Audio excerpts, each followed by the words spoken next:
Welcome to This Explainer. You know, if you're a well-educated parent trying to navigate the absolute maze of raising a kid today, you already know the truth. Textbook advice rarely survives actual contact with reality, right? So today, we're taking those daily challenges and putting them into a practical, real-world perspective.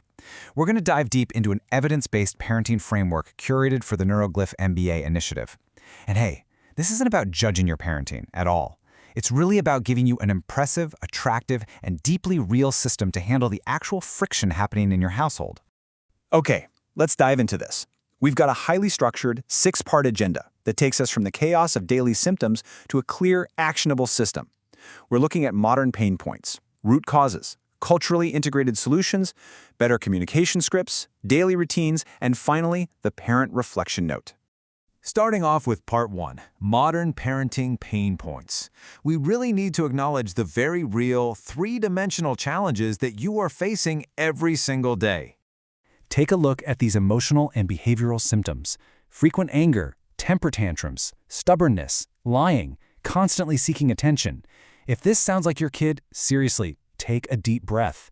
You are absolutely not alone, and no, this doesn't mean you're failing. These are incredibly common daily struggles. We just have to validate that these are exhausting realities before we even try to fix them. Now, what's really interesting about this next set of points is how the digital lifestyle has introduced this entirely new layer of overwhelm. Previous generations literally didn't have to deal with this. Mobile and gaming addiction, social media obsession, late-night screen use ruining sleep, and just generally short attention spans. These aren't just minor annoyances. They're actively disrupting our kids' development. And then, when you combine all those digital distractions with modern academic and social pressures, you get a total lack of interest in studies, crippling exam anxiety, career confusion among teens, and basically a massive parent-child communication gap. It's incredibly frustrating, especially because despite the heavy financial investments we make in our kids' futures, these study and teen-related challenges just create so much immense friction at home. So, what's the actual fix here? Enter the 5-part standard framework. Think of this as a premium, highly structured system designed specifically to bring order to those 50-odd common parenting pain points we just talked about. By working through these 5 steps, we can stop just putting out daily fires and actually build a sustainable environment for growth. Which brings us to step 1 of our framework, analyzing the root causes. We have to shift our mindset from merely fixing bad behavior to deeply understanding where it's coming from. The absolute cornerstone of everything we're discussing today is this. A child rarely misbehaves for absolutely no reason. Behavior is almost always a signal. It's like a flashing warning light telling us there's an unmet need, an emotional overload, a lack of coping skills, or maybe just a mismatch between our expectations and what they are developmentally ready to do. We literally have to look beneath the surface. And when we do look beneath that surface, what do we find? We see standard brain development at different ages, intense academic pressure, and raw digital exposure. But especially for our context, this includes the really unique and complex pressures of Indian cultural expectations, social comparisons, and family conflicts. Plus, every single child has a radically different personality. So applying a one-size-fits-all solution to these deeply complex root causes, it's just not going to work. All right, moving to step 2, culturally integrated solutions. Because let's be real, if a solution doesn't actually fit the cultural reality of a modern Indian home, it's just going to fail. And this brilliantly illustrates what actually works. Culturally integrated solutions mean creating practical routines that build emotional safety. We're talking family meals with 0 phones at the table, positively involving grandparents, using our festivals as actual learning opportunities, bringing in yoga and breathing exercises, or using storytelling from Indian history to teach values. It's all about shifting the whole household dynamic toward respectful discipline, rather than trying to rule by fear. This naturally leads to step 3, better communication scripts. These are highly practical, immediate adjustments to how we speak that can drastically cut down the friction. Okay, let's look at a classic script flip. We've got to completely strike toxic comparisons, like Sharmajika beta dik, from our vocabulary entirely. It just absolutely destroys a kid's confidence. Instead, try saying, "I can see you're upset. Let's solve this together." See the difference? You replace isolation and shame with collaborative problem solving. It immediately flips the script from me versus you to us versus the problem. Here's another really powerful adjustment. Instead of hitting them with a definitive, hopeless statement like, "Tum kabhi nahi sudroge," try something like, "Mistakes help us learn. Tell me what happened. This is huge because it frames discipline as an act of teaching rather than just punishment. It builds a safe space where your child actually feels okay telling you the truth.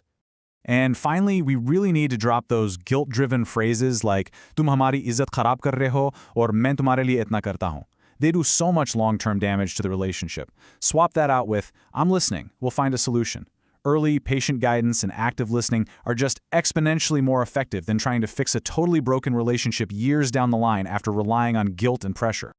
Moving on to step 4, daily routines and boundaries. Because let's face it, as well-educated parents, we thrive on clear schedules, and children absolutely need the safety of structured boundaries to anchor the home.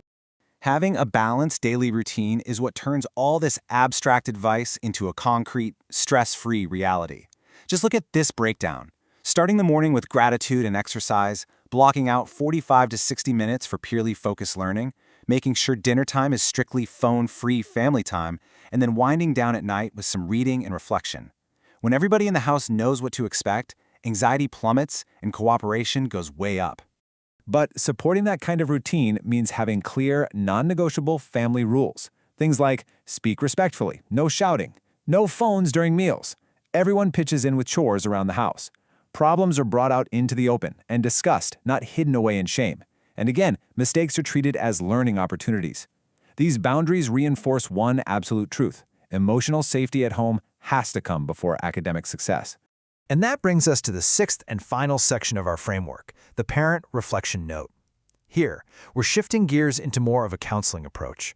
This isn't about blaming anyone. It's an open invitation for some really proactive, honest self-reflection. I just want you to pause and really let this quote resonate for a second. Your child needs your presence more than your perfection. We know that parents pour money, time, and endless stress into raising their kids out of pure love. But honestly, all the resources in the world can't replace your actual attuned presence. Connection is paramount. So the crucial point here is that throwing money at expensive schools, coaching, and the latest gadgets simply cannot replace taking the time to understand your child's unique personality, their inherent strengths, and their actual emotional needs. Seeking true counseling and engaging in this kind of deep reflection are proactive investments in your child's development, and they're just as essential as quality healthcare. I highly encourage you to ask yourself these questions on a regular basis. Do you actually know your kids' interests? Are you listening more than you're lecturing? Are you guiding them, or are you just trying to control them? And when was the last time you shared genuinely uninterrupted quality time together? Remember, marks and grades, they only measure performance. They do not measure potential. Every single child is completely, profoundly different. As we wrap up this explainer, I want to leave you with one final, provocative question to think about. Look at this honestly. Is your child's career choice based on their actual abilities, or is it based on your own unfulfilled dreams? Answering that question truthfully might just be the key to transforming your entire parenting journey. Thank you so much for joining me on this deep dive. I really hope this framework helps you build a system of genuine, lasting connection in your home.